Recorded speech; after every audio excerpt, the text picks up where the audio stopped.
are listening to the Subtle Forces podcast. Hello, my name is Paul. It's good to be with everyone. I'm going to read from a project called America Pastime. Day 45, Fustian and Fantasy, numbers 1, 2, 3. Dear D, the din and flutter of a loosed whatchamacallit wrapper, one ingredient in the cocktail of individual exceptionalism. We share thoughts for blistering nervous systems, lips apart, resound common flotsam and jetsam, mine and mine alone. February 28th. In my attic, I write in front of a floor-to-ceiling length window that overlooks what we call Mount Garbage. The garbage of my neighbors piles high in the alley. I've never seen so much trash consistently produced by one house before. Not only do they manage to overflow all 3 of their trash bins, from my view in the attic, I can count at least 10 black plastic bags that have been scattered beside the overstuffed trash bins. In a journal entry from 2002, I wrote, "The life of the alley resides in residue.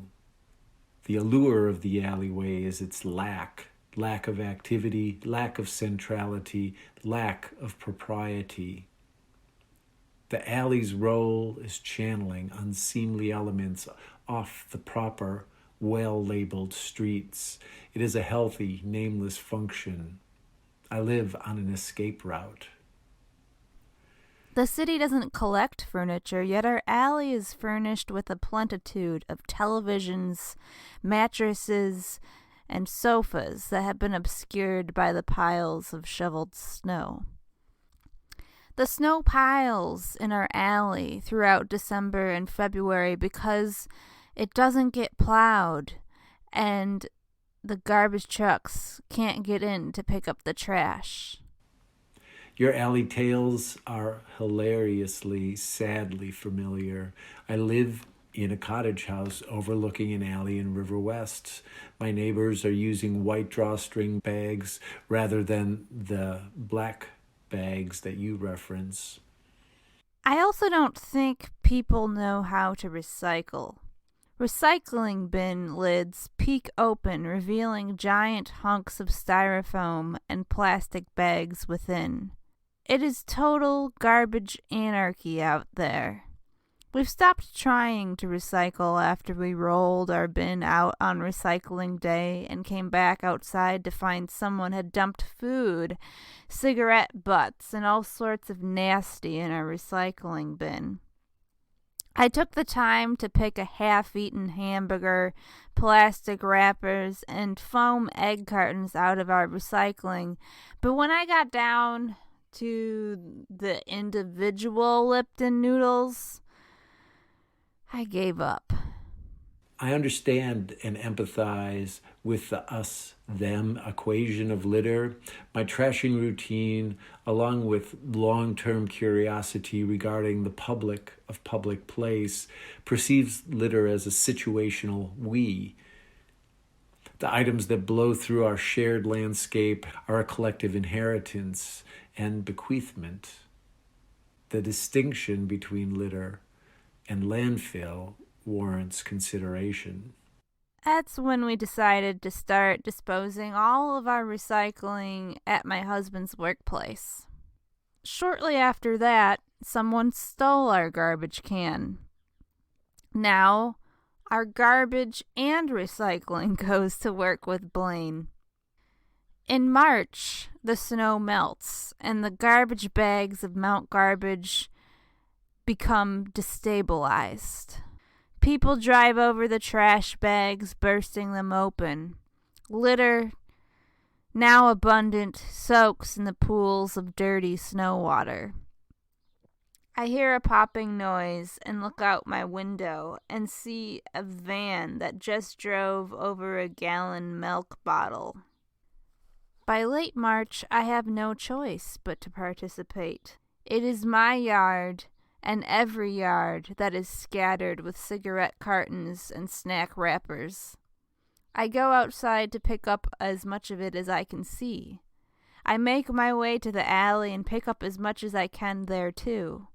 My husband has bought us a broom to sweep at the relentless garbage. I don't know how the wind manages to blow a piece of cake or a cotton mitten, but there they are, scattered on the pavement. I pick it all up and head back to the house, and now I see a fresh soda straw in the yard. Every block has litter, but I often don't see the litter, each bottle cap of it. Each bottle cap represents a drink, an afternoon, a moment of seeking consolation. I'm quite surprised by how much changes over the course of a week or even a day. Where did the empty 40-ounce High Life bottle sitting in the curb go?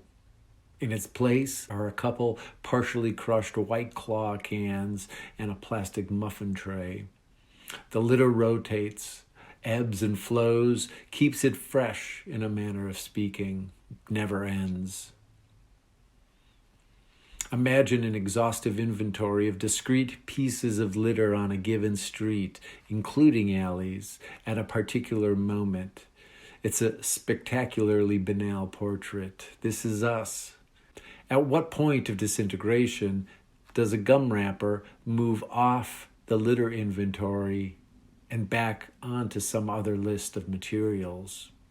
I picked up the student identification card of a neighbor. It said he was studying graphic design in the 2017-2018 school year. I wonder, did he like his classes? Is he still interested in graphic design?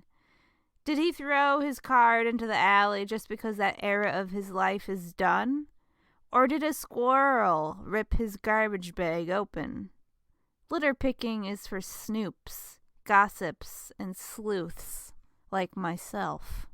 Items orphaned to the street are rich with associations tucked into the folds of abject nuisance and casual reminders that humans are powerful, irrational animals.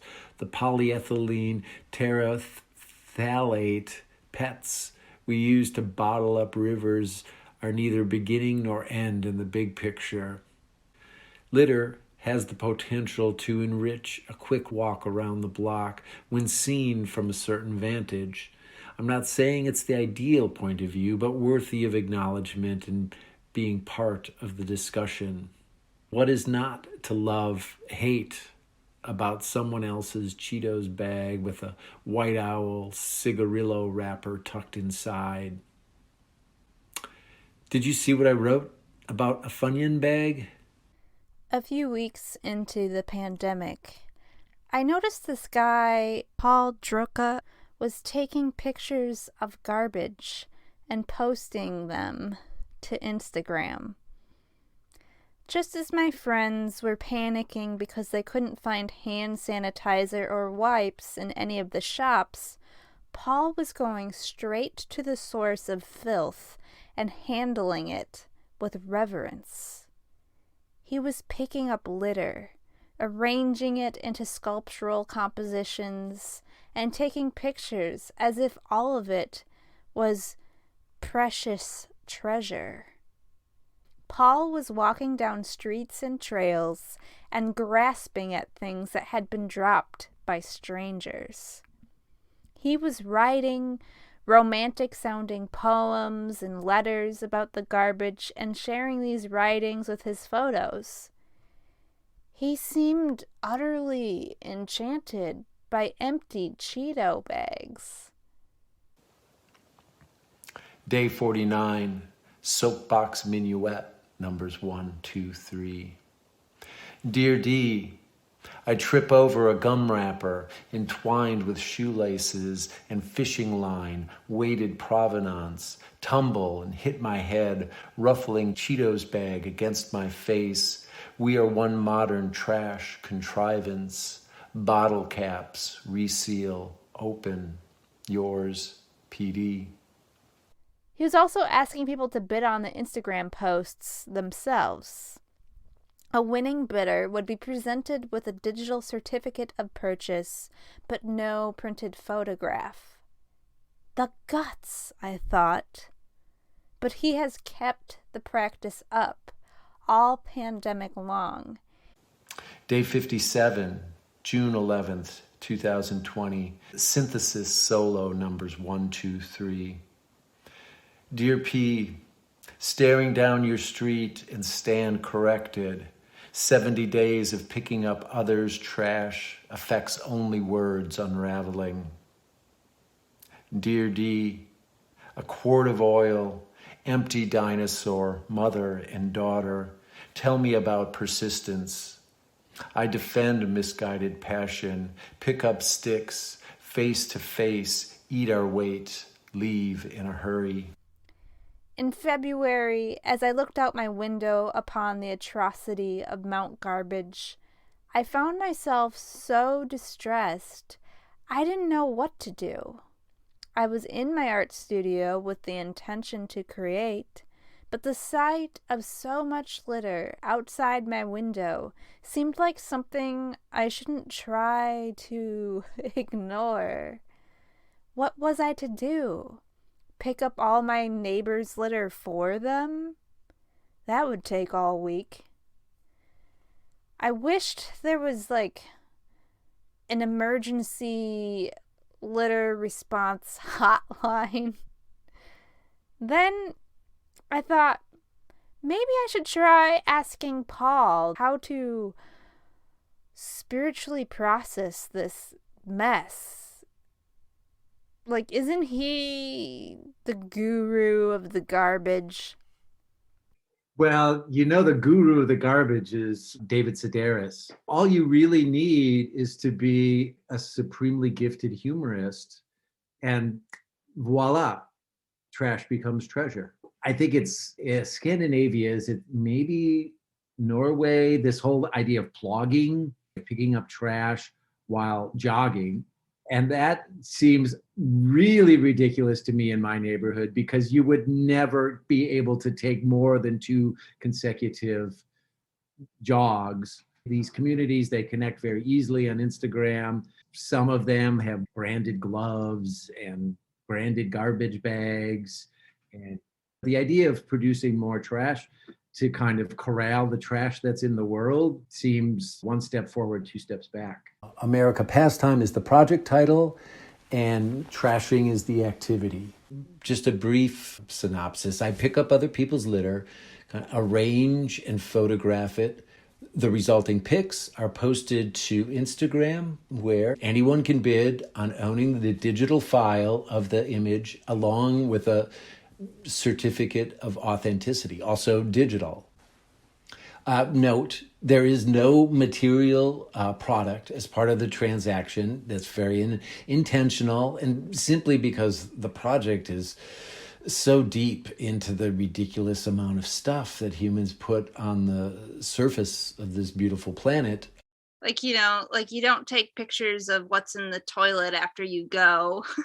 And garbage has a little bit of like the same mindset, even though it's not as awful as bodily waste. It's human waste in another sense. The project is a little absurd, a little preposterous, and that is my preference. It's a pretty rational response to the problem. And this other end of being too straight and too serious with it, I think it would just crush me, because, and again, it's because I don't think the problem gets solved easily. The first day that I went out trashing was March 26th, and it was absolutely a response to the pandemic news and how that had been changing our reality. I think had maybe been in play for a couple weeks or so, but it was just really, really sinking home for me at that time. It was this notion of maintaining some kind of connection when we were now looking into this abyss of being very, very disconnected. So much of my work focuses on things that are easily overlooked and trying to instill like a certain value. Between 1997 and 1998, I did a project where I photographed plastic bags caught in trees over 4 seasons. It started very much as this kind of disgust and frustration with this phenomena, and evolved over time to be like, oftentimes they're quite beautiful, and it's specific to plastic bags in trees. That's the wind is such an integral factor in that. It's how they move around. And so I started giving all of the images specimen numbers and attached them to the wind forecast.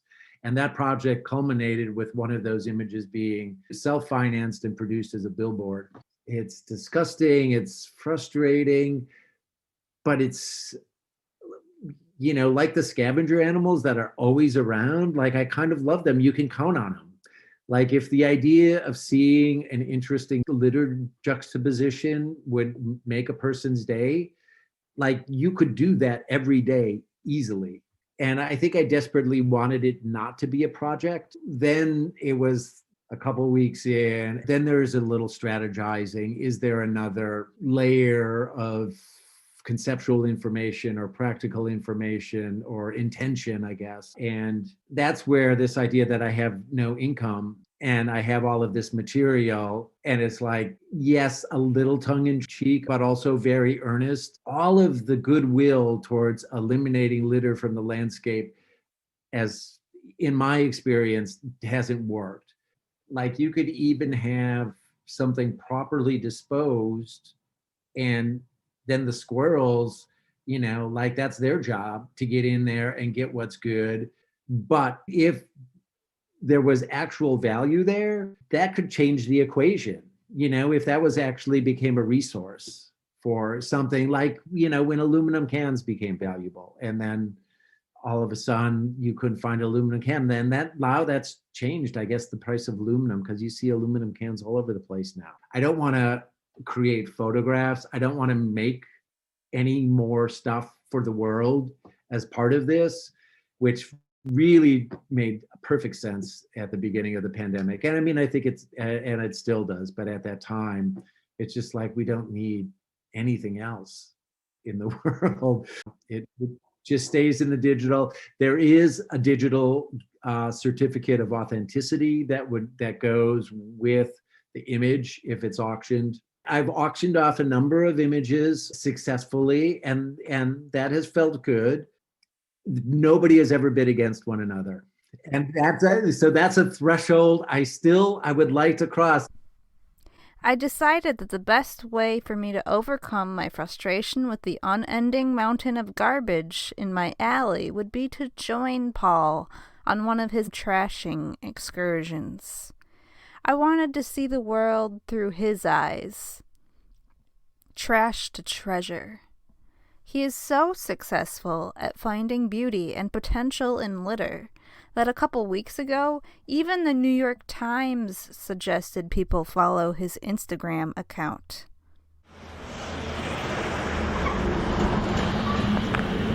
Hello, how's it going? Not too bad. Yourself? Good. Nice to meet you. I meet him outside his coach house and notice several slightly muddy-looking plastic bags hooked onto the top of the handrail on his front steps. I ask him, "Are these plastic bags on the banister? Are these bags that you found in the neighborhood that you trash with?"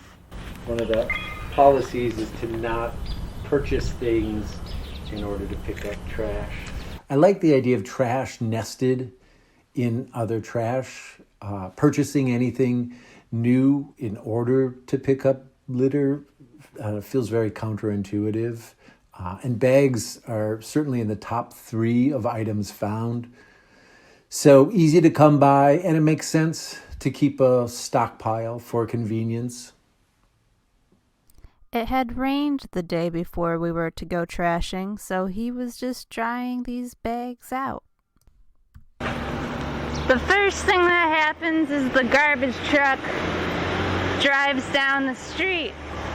A recycling truck passes by us just as we begin our walk. It seems auspicious and supernatural, since the recycling is rarely collected compared to the weekly garbage pickup. We pass a whole alley's worth of crushed water bottles, scattered wrappers, the detritus of recycling day. I ask, how do you know when it is time to begin picking things up? When it's time. Yes. That was really an early lesson. And I feel like I don't have a good answer for that. Trashing starts when it starts. I will say early on, I learned the necessity of a hard start and a hard stop because the bleed is infinite. I believe you could make your way around the world while picking up just one more piece of garbage, just one more piece of garbage, just one more. We reach the end of Paul's block-long alley and turn to take the sidewalk. Just the curb right in front of my house is an infinite variety on a daily basis. I do sometimes work the alley, but I like the anonymity of being outside my immediate neighbors. I don't usually go to the same place 2 days in a row. In a few blocks, we end up on the same beer line trail that Paul was on when he started his daily practice of trashing. Trash becomes this entrance into considering nature and natural forces, the weather for one. Like the fact that it rained yesterday and everything got soggy, and it's like, I've written about unexpected liquids are kind of the worst of the worst. Yeah. It's like expected liquids are bad enough, unexpected liquids. We look around and see several gleaming plastic morsels scattered in the nearby brush. We do not pick them up because we have not decided to officially begin. I would have never expected how many 2-pack cigarillo wrappers are floating around in the world. And then you just realize the marketing success of this impulse buy. I don't know. I'm imagining they're like $1.50 or something like that. I tend to not trash old clothes, cigarette butts, biohazard condom wrappers, definitely skeevy. I do not touch dog poop bags. I've been seeing this increase of people putting their dog poop in a bag and then throwing the bag on the side of the trail. Makes no sense.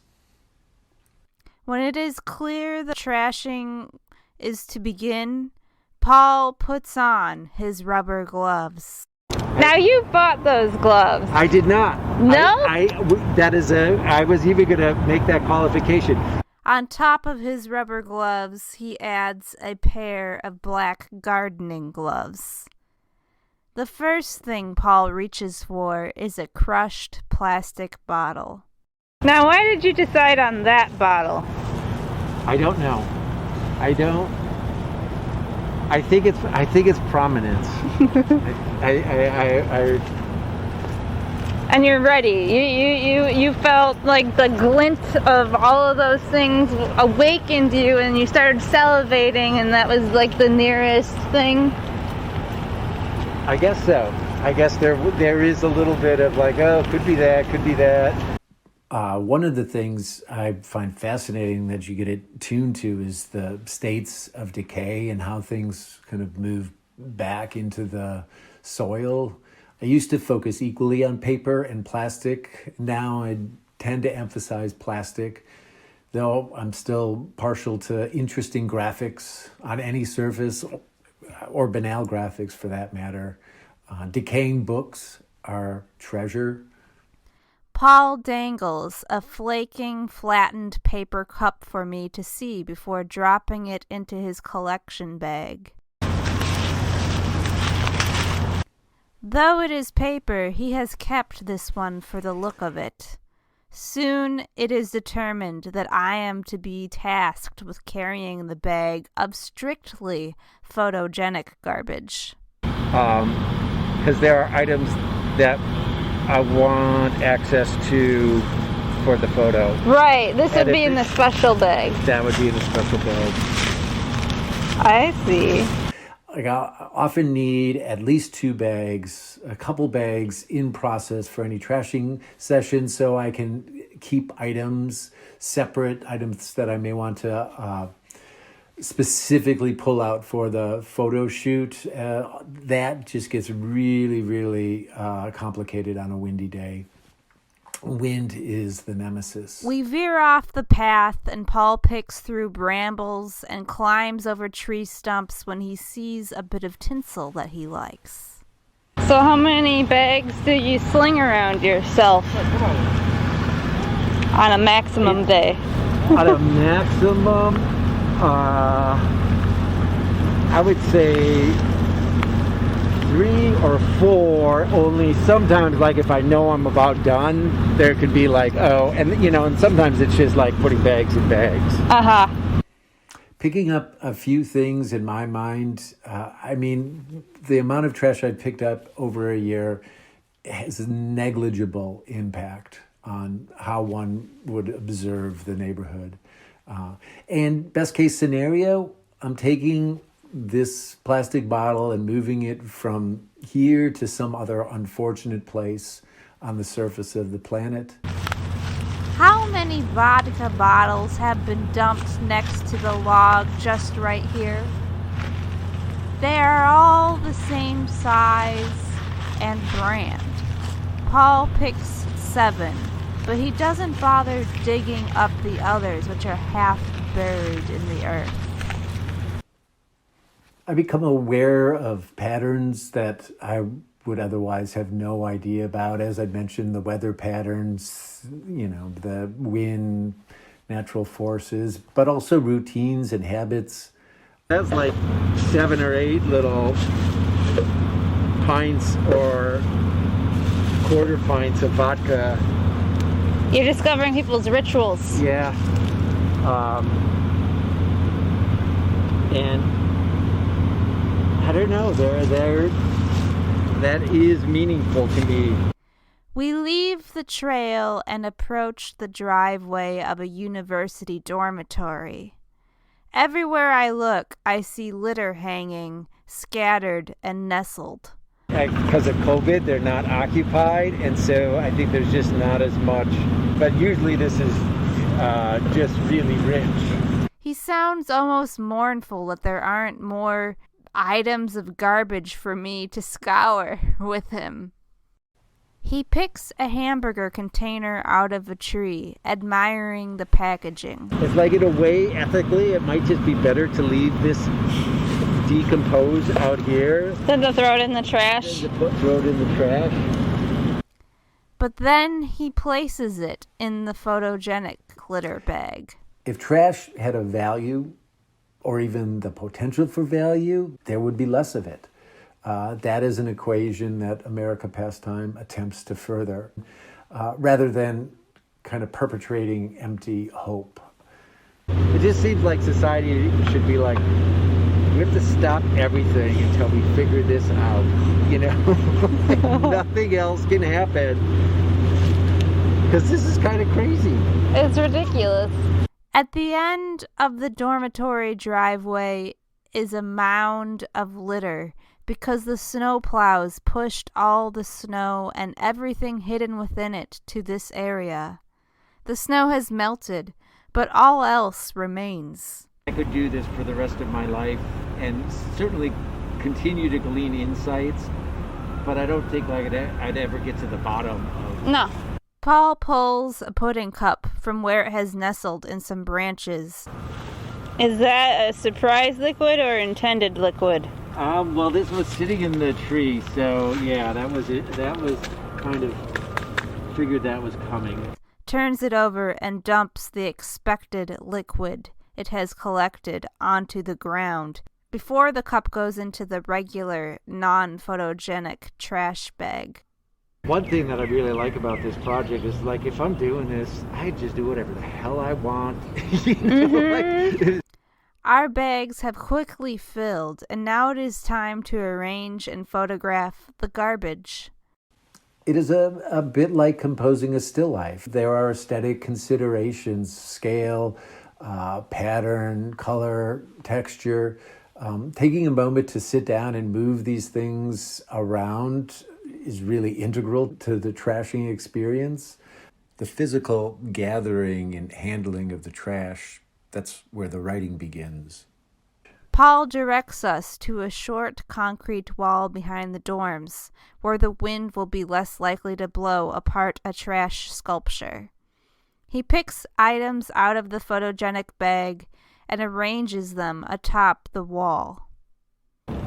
It looks like a bunch of pirates had a good evening. You got that hibiscus flower and daiquiri flavored things. Like that kind of color resonant. Yep, echo is the texture. Really nice. I try to limit this, but I always stop. That is the hardest part of the hard stop for me is the image. It's like, oh, but I didn't get that quite the way I want. After the photo shoot, Paul collects all the pretty trash back into the bags, ties them up, and tosses it all into the metal wastebasket along the trail. Then you throw it in the public garbage as part of the... Sometimes I actually throw in private.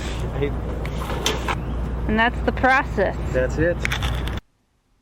An empty Funyuns bag flattened to the winter sidewalk, its signature yellow and green covered with icy sludge, the color of soot and taste of unexpected pavement. The bag's careless discard speaks power and control, lived short term. The familiar logo ignores disillusionment and irony, playing its role as if nothing has changed since the onion-flavored cornmeal rings hit the scene in 1969. I did feel better after going trashing with Paul. Seeing so much trash on our walk together and talking through everything, I was able to put this problem into the category of being a systemic, cultural, capitalist problem rather than the fault of lazy individuals. And gosh, I feel so much better knowing the problem is a huge problem rather than a smaller individual level problem. Human brains are messed up. Hi, Anja. Can we use the episode as an opportunity to highlight the project's financial angle? Is that too mercenary? I'm always looking for ways to reinforce the fact that the images posted to Instagram are available for purchase through online auction. Anyone can put a bid in the comments section, and I'm happy to say people have. It's integral to the project, and also, much like litter, it's easy to overlook or simply ignore.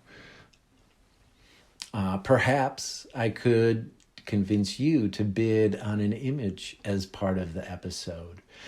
Or we could find another person to bid on an image with the added incentive that then they could be part of the Subtle Forces podcast. Or maybe two people interested in the same image who attempt to outbid one another. Or you bid on one of the images and in the course of recording the podcast, learn that someone has outbid you, and now you have to decide if you're going to bid again. But again, Trash to Treasure has been part of the project's ambition since the very beginning. And a couple things make the premise more compelling now, 1 year in. So, Anja, I think you should invest in America Pastime precisely because it translates material excess into a very clean, immaterial transaction. It also aligns nicely all of the interest going on with NFTs right now. And while NFT market makes headlines for, 5 and 6 figure sales, America Pastime is priced for everyone to enjoy. Bidding starts at $10. And finally, investing in America Pastime is underwriting the idea that garbage needs to be acknowledged and held up. Eyes are the 21st century treasure. Is that enough reasons to get you to bid on an image? Dear listeners, I did, in fact, decide to bid on one of Paul's Instagram posts, a picture of the very same litter we found together on our trashing walk. I'm proud to say that there was also a bidding war involved, the first in America Pastime history. If you would like to see who bid against me, and if I won or not, you will have to see Paul's post from April 10th, 2021. I am linking his Instagram account to the show notes so that you can find it. Additionally, I am taking Paul up on the idea of creating a special auction where you can not only win one of Paul's digital certificates of authenticity, but also become the subject of an upcoming Subtle Forces podcast episode about you. For more information on that, you can follow both or either the Paul Drucka or Anja, not Anja, Instagram accounts for more info, also linked in our show notes. Thank you to Paul for helping to transform a whole bunch of my litter frustration into acceptance and awe. Thank you to the litter for making yourself so unignorable that I had to learn from you.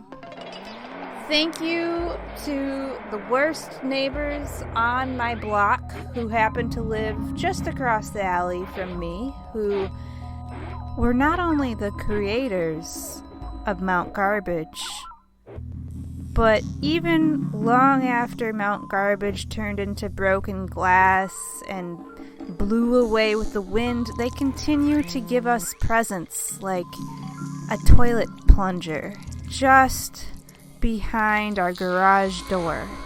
And by now I just know that whatever is there is to be immediately thrown right back at their garage. So this morning I picked up a toilet plunger and just chucked it straight over to my neighbor's garage because we had to get the car out. And thank you to Anton Seeger, who provides the music for this show and also happens to be a damn good bike mechanic. Anton takes care of my bikes. I compliment him every time, but I am so thankful for the work that Anton does on my bikes. If you like this show, the Subtle Forces podcast, maybe you could do us a favor by subscribing or rating. Thank you.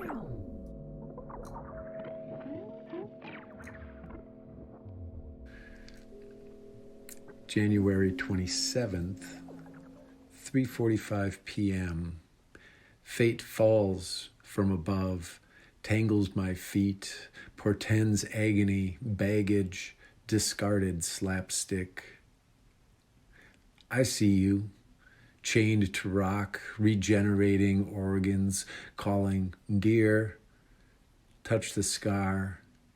We are the crash scene, a quiet street bathed in minutia, blood, guts, and glory. December 19, Kern Park, dear, interlocking pieces lost in a field of vision, the sound of your laughter twilight picnic, quick and dead. We chase a gently used napkin taken by gust toward the river. I am reminded of pale blue mischief, desperation, delight tumbling down the hill. Did I say lost? I meant something else, maybe away.